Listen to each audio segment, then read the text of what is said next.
wabarakatuh. Salam Pancasila.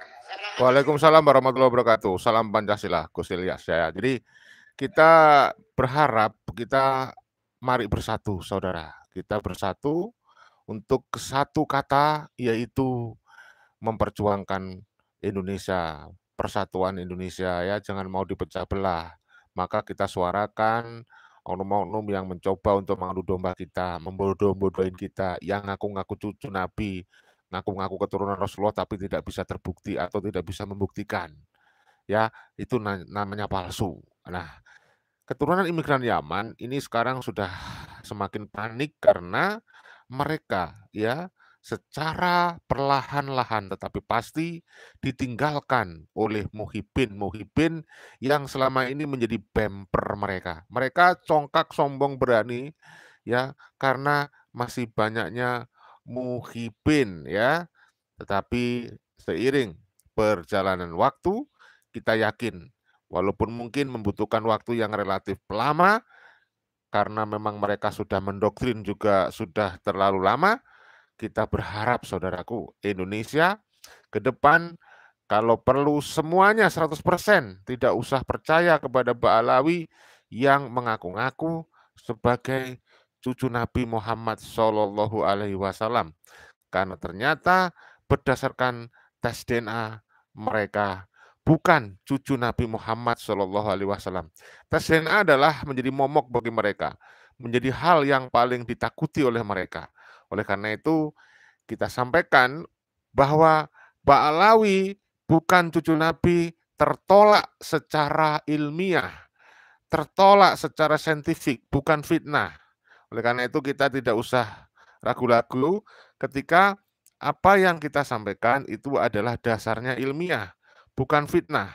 Karena kita sudah memiliki dasar yang sangat kuat yang disampaikan oleh seorang ahli genetika yaitu Dr. Sugeng Sugiharto. Ya, kita simak penjelasan Dr. Sugeng Sugiharto yang telah mampu membuktikan bahwa Ba'alawi itu adalah keturunan Yahudi, bukan keturunan Rasulullah, melalui hasil tes DNA. Ini kita up terus, sudah kita sampaikan, tetapi ini perlu terus kita sampaikan karena kita merasa prihatin masih banyak orang yang masih belum tahu ya.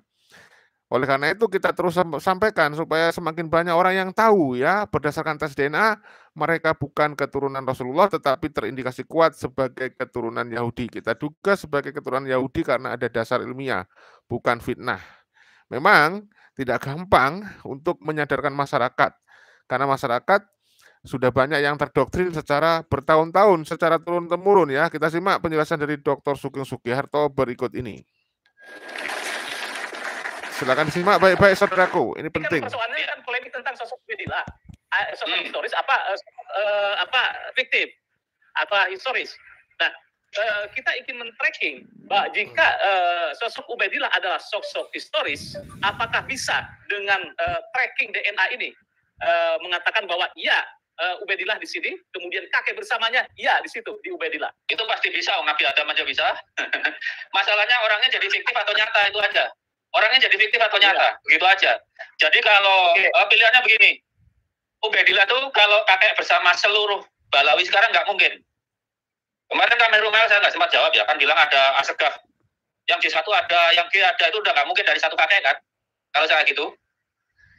Nah, kemungkinannya gini, Ubaidillah itu hanya kemungkinan ada kalau kakek salah satu haplogrup yang sekarang. Misalnya disepakati G saja, atau J saja, J1 saja, yang ingat yang kalau kita cari jarak genetiknya itu berumur 1100 tahun yang lalu plus minus 5%. Itu ditemukan apa tidak? Belum. Itu tergantung Rabito Alawi. Iya, itu tergantung Rabito Alawi yang mau terbuka atau enggak. Pak Alawi yang menjadi polemik kajian keiman adalah tentang sosok Ubaidillah. Kalau dari sisi tes DNA, kalau satu kakek berarti ada kromosom atau haplogrup itu kesamaan kakek di Ubaidillah. Ternyata dari hasil tes DNA, menurut Anda, saya ingin mengatakan kembali, itu tidak tersambung, tidak kesamaan satu kakek. Itu pada era Ubaidillah minimal mereka mungkin sekitar 12 kakek itu. Gak 8 lagi nih. Ya, 12 kakek. Itu bisa mengungkapkan kalau begini, kalau urusannya harus ada namanya ya. maksudnya harus ada namanya, itu dikombinasi dengan bukti sejarah. Jadi misalnya saya ambil contoh Genghis Khan lah. Keturunan Genghis Khan itu tidak perlu buku nasab ya, tapi mereka misalnya tradisinya bahwa satu suku itu keturunan Genghis Khan, walaupun ada mixer misalnya mantu-mantu masuk gitu. Itu kalau di tes DNA-nya ada yang namanya star cluster, jadi keturunan langsung laki-lakinya dari banyak suku, maka akan ketahuan kakek bersamanya sekian ratus tahun yang lalu. Itu dari satu kakek berarti mereka keturunan Genghis Khan. Kalau dari banyak kakek, nah itu baru dianalisa lagi. Seperti dalam kasus Kohanim itu, kan ternyata banyak kakek. Tapi yang hanya satu kakek, itu dari jalur JP58 gitu. Begitu dilawankan dengan Alawiyin dan Bani Ismail yang lain, itu terkonfirmasi bahwa dari JZ2329 yang nenek moyang bersama antara Bani Harun dan Bani Ali. Begitu tekniknya. Jadi karena tes DNA itu mengandalkan bagian kromosom Y yang tidak berkombinasi dengan pihak ibu, maka dari generasi ke generasi selalu dikopi. Jadi perbedaannya hanya jumlah mutasi. Makin jauh seseorang dari kakeknya, maka akumulasi mutasinya makin besar.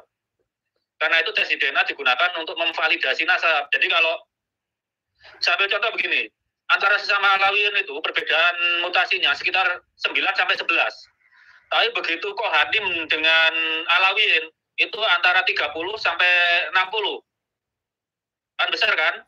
Makin jauh itu makin banyak beda mutasinya begitu. Tapi yang sama mutasi yang sama itu adalah kakek bersama. Dalam hal ini kalau Alawiyin itu kakek bersamanya adalah dari Alawiyin dan Kohanim adalah dari Nabi Ibrahim sampai Nabi Adam, itu yang sama.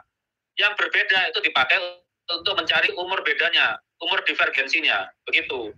Jadi tes DNA itu sesuai dengan hasil Muktamar NU dulu, di mana ya Boyolali, bahwa tes DNA itu bisa untuk membatalkan nasab kalau berlawanan jauh dari margin of error-nya. Margin of error itu kan 5% ya. Misalnya antara Alawiyin, antara Bani Ali dengan Bani saudaranya ya Ja'far Abi Thalib itu, kan itu bedanya cuma 1000, kalau plus minus 5% sekitar 1500 sampai 1300 lah ya. Kakek bersamanya hidup di antara itu. Tapi kalau dengan Balawi yang haplur grupnya G, itu 40.000 tahun yang lalu kan nggak mungkin. Abdul Muthalib itu hidupnya 40.000 tahun yang lalu. Maka dengan sendirinya kita bisa menerima bahwa keturunan Ja'far dan keturunan Ali itu sepupu, tapi keturunan Bani Ubaidillah itu tertolak.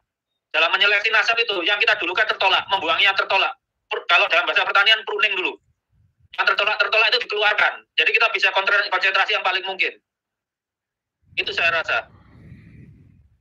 Oke, Pak Dokter, Anda kan sering mengatakan bahwa Bani Hasyim adalah J1 itu ya, DNA-nya. Artinya ke bawahnya juga harus mengikuti J1 walaupun ada mutasi. Nah, ini sejauh mana akurasinya? Sejauh mana akurasi ini untuk mendeteksi sampai ke sana? Begini, tidak semua J1 keturunan Bani Hasyim ya. J1 itu munculnya 38.000 tahun yang lalu. Jadi dikatakan keturunan kalau haplogrupnya itu downstreamnya dari Bani Hasyim. Karena Bani Hasyim itu kalau kita lihat bandingkan dengan misalnya keluarga Bani Sa'ud, keluarga Bani Harun, itu Bani Hasyim itu sepertinya di FGJ 8703. Maka yang dikatakan keturunannya adalah downstream di bawah 8703. Seperti FGJ 30416, FGJ 10.500, dan seterusnya. Makanya ketika siapapun bilang keturunan Nabi harus J1, nggak semua J1. J1 itu bercabang-cabang. Tapi harus di bawah downstreamnya Bani Hasyim. Kalau masalah akurasi, apabila itu diketahui senitnya sudah terdaftar, akurasinya bisa 100%. Karena kita bisa pakai microchip, tidak perlu cari mutasi baru. Tapi andaikan kita ingin penasaran dengan mutasi yang paling baru pun, itu kita bisa pakai Sanger sequencing. Sanger sequencing itu akurasinya 99,99%. Itu kalau baca sekali. Jadi 1000 senit itu ya nggak kebaca 10. Kalau kita ulangi 50 kali ya pasti kebaca. Ujungnya akhirnya 100% juga. Gitu. Kalau yang untuk penanda aja yang sudah pasti diketahui itu akurasinya 100%. Karena kita memotong bagian yang akan kita baca itu. Bagian yang potong kita baca, itu kita baca. Jawabannya ya atau tidak aja. Di situ ada atau tidak. Kalau tidak ada berarti bukan keturunannya. Kalau ada berarti keturunannya, begitu saja.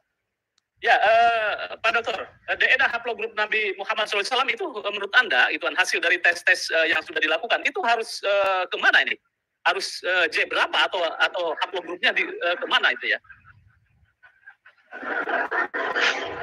Kalau di bawah Imam Ali itu FGJ 10.500.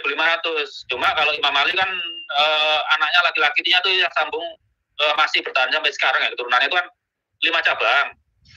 Jadi kalau dari Imam Hasan itu penandanya STR, jadi DS berapa ya? 500 lupa.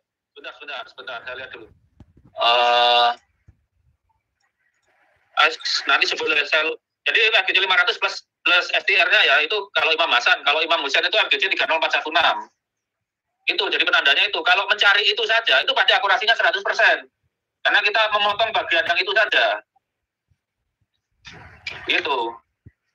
Oke, jadi kalau seseorang mengaku sebagai keturunan Rasulullah, baik dari Hasan atau Husain, itu haplogrupnya harus berada di posisi apa ini? J, R, FGJ 10.500, keturunan Ali. keturunan Israel. J, harus J.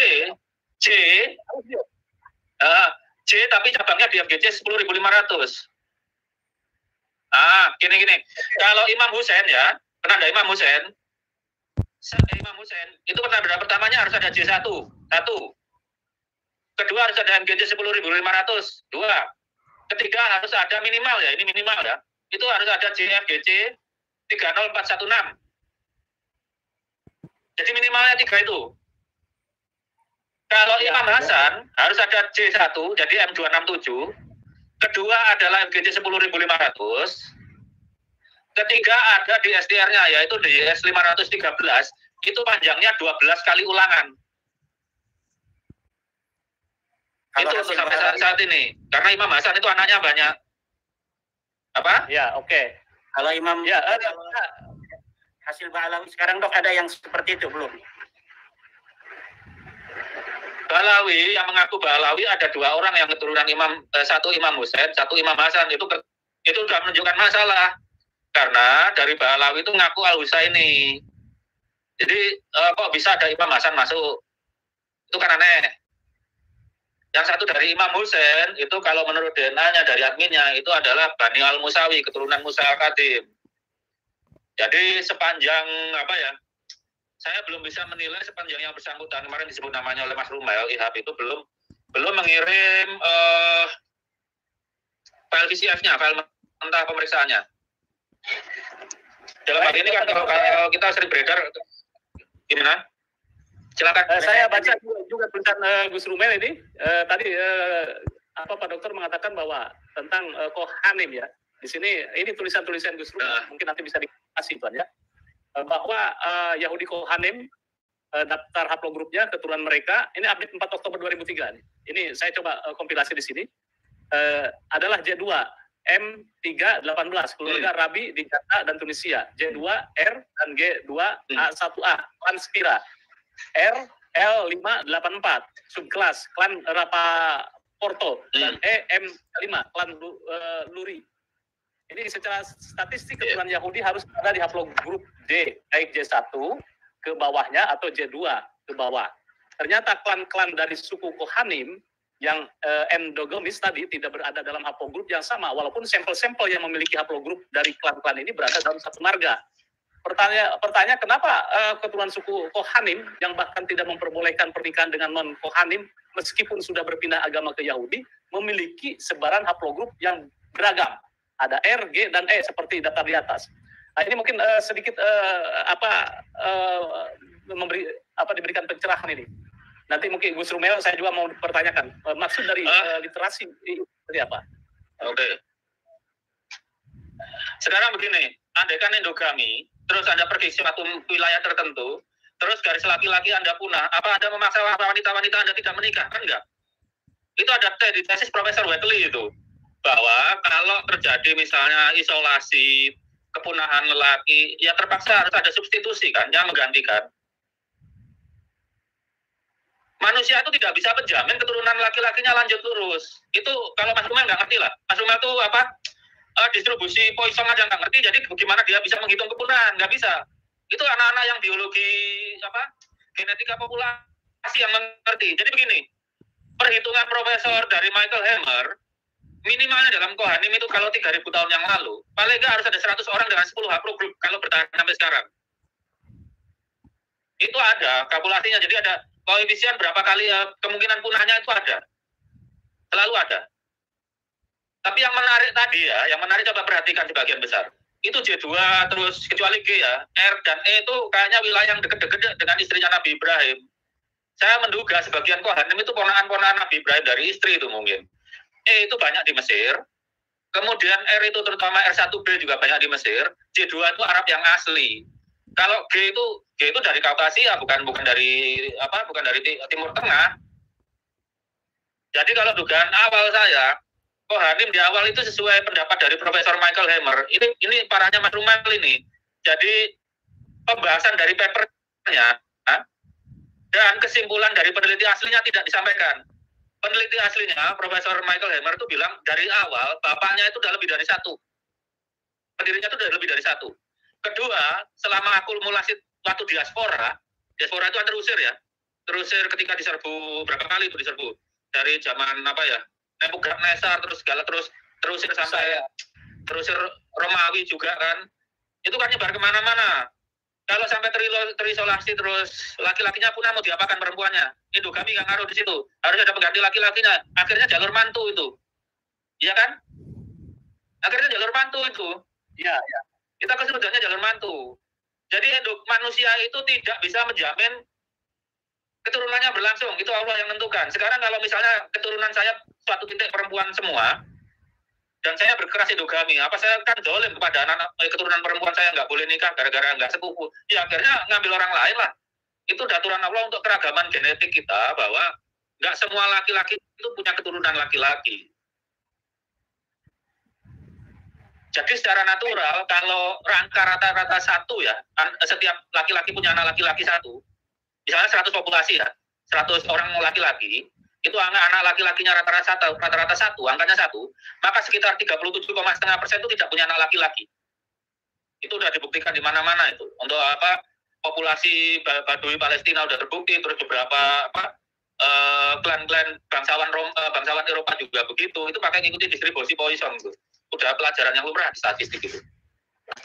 Oke, ya.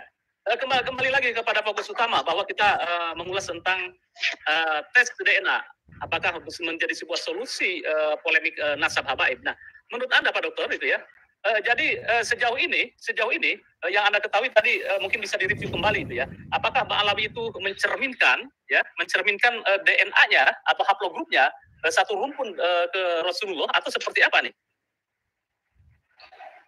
Setahu saya begini, kalau kita harus mengerti data awalnya ya. Data awalnya itu kan diambil dari family tree DNA. Karena memang dia menyediakan fasilitas. Kenapa orang ke situ? Karena cari kerabatnya, bukan cari pamer nasab. Itu yang harus dimengerti. Orang bayar mahal-mahal cari kerabatnya. Mereka merasa keturunan Ubaidillah lah. Itu ternyata kalau menurut perkembangan terbaru, nah ini sudah difilter oleh adminnya. Jadi yang bukan Mbak Alawi, statusnya guys. Itu pun ternyata tidak berasal dari satu kakek maksudnya. Dari haplogrup G aja paling nggak ada 2 atau 3 kakek. 1100 tahun yang lalu ya. Karena selain ada GP15 ternyata ada juga GL91. Itu nggak mungkin dari satu kakek, dari 1100 tahun yang lalu. Kemudian dari ada J2 dan J1 itu juga nggak mungkin satu kakek. Dari J1 pun yang keturunan dari Imam Ali cuma 2 orang. Itu pun juga dari 2 kakek. Kalau 1100 tahun yang lalu. Makanya saya tegas saja bilang, Ubaidillah itu fiktif atau nyata? Kenapa klaim satu kakek haplogrupnya bisa banyak? Gitu. Jadi kalau dilihat dari family tree DNA itu sudah ada filtering. Yang bukan Balawi statusnya gas, sama dengan yang di Banu Hasyim itu. Kalau bukan Banu Hasyim dicemplungin statusnya gas. Tamu, dianggap tamu bukan kerabat. Karena yang kerabatnya tetap diakui kok. Maksudnya keturunan Nabi Isa itu statusnya bukan gas. Padahal kan bukan keturunan Imam Ali kan ya. Tapi statusnya tidak dibuat gas, dibuat saudara, ditulis haplogrupnya gitu. Silakan. Jadi sementara bahwa dari hasil tes DNA yang di family tree itu bahwa Mbak Alawi itu tidak berasal dari satu kakek.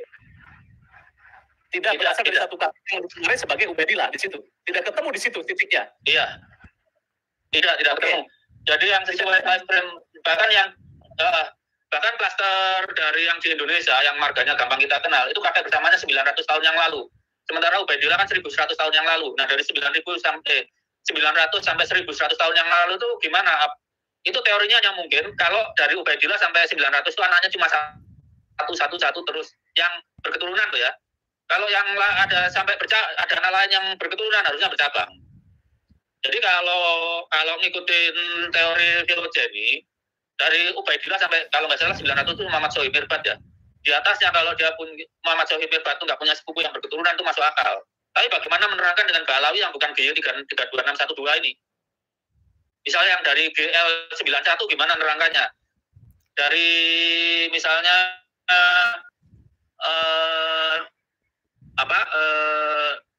haplogrup E gimana menerangkannya? Atau yang dari ini marga Al-Haddad aja ada yang E kok, EY13443. Marga Al-Haddad kan umum di Indonesia. Itu juga bukan dari haplogrup C.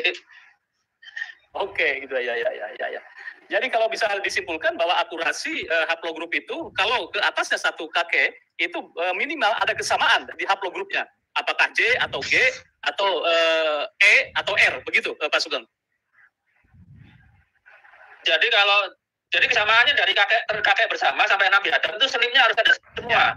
Karena mutasi senip ini sekali ditandai itu abadi. Itu udah takdir Allah begitu. Ilmu alam itu kan cuma membaca bukti yang diberikan Allah kan. Bukan kita bikin loh, enggak loh. Membaca bukti yang diberikan Allah. Cuma ketika tes DNA, kadang secara efisien hanya fragmen tertentu yang dibaca. Jadi urutannya disesuaikan dengan mapnya. Tapi kalau diambil semuanya, misalnya 57 desper itu diperiksa semuanya, itu dari anak pertama Nabi Adam itu kan dianggap nggak bermutasi. Jadi dari anaknya Nabi Adam sampai kakek terakhir mereka, misalnya Imam Ali, itu senipnya harus ada semua. Begitu caranya.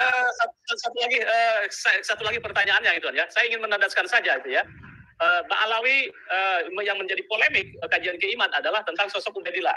Kalau dari sisi tes DNA, kalau satu kakek berarti ada kromosom atau haplogrup itu kesamaan kakek di Ubaidillah. Ternyata dari hasil tes DNA, menurut Anda, saya ingin mengatakan kembali, itu tidak tersambung, tidak kesamaan satu kakek.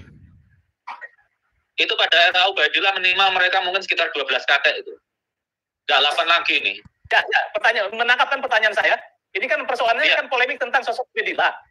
Soal historis, fiktif atau historis. Nah, kita ingin men-tracking jika sosok Ubaidillah adalah sosok historis, apakah bisa dengan tracking DNA ini mengatakan bahwa iya Ubaidillah di sini, kemudian kakek bersamanya iya di situ di Ubaidillah. Itu pasti bisa, Nabi Adam aja bisa. Masalahnya orangnya jadi fiktif atau nyata itu aja. Orangnya jadi fiktif atau nyata, begitu aja. Jadi kalau pilihannya begini, Ubaidillah tuh kalau kakek bersama seluruh Ba'alawi sekarang nggak mungkin. Kemarin Kamil Rumel saya nggak sempat jawab ya, kan bilang ada Asegaf. Yang J1 ada, yang G ada, itu udah nggak mungkin dari satu kakek kan, kalau saya gitu.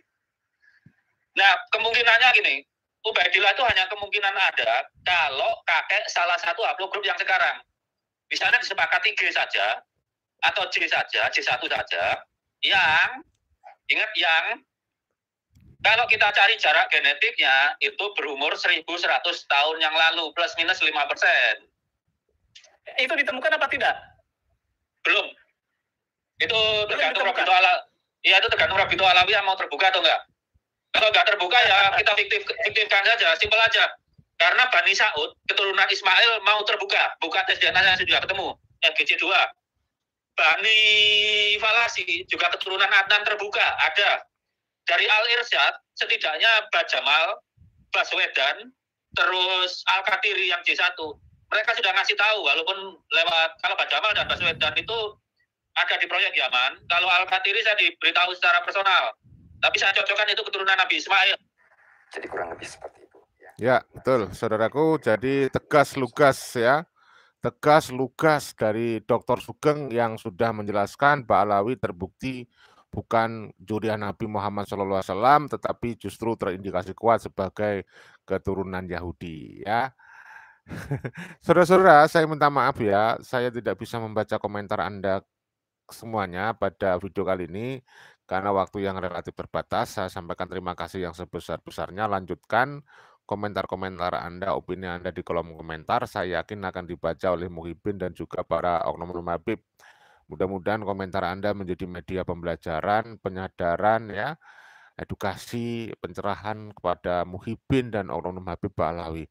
Kita jaga persatuan dan kesatuan. Salam Pancasila Jaya, salam NKRI harga mati, salam Undang-Undang Dasar 1945, salam Bhinneka Tunggal Ika. Wassalamualaikum warahmatullahi wabarakatuh. Merdeka!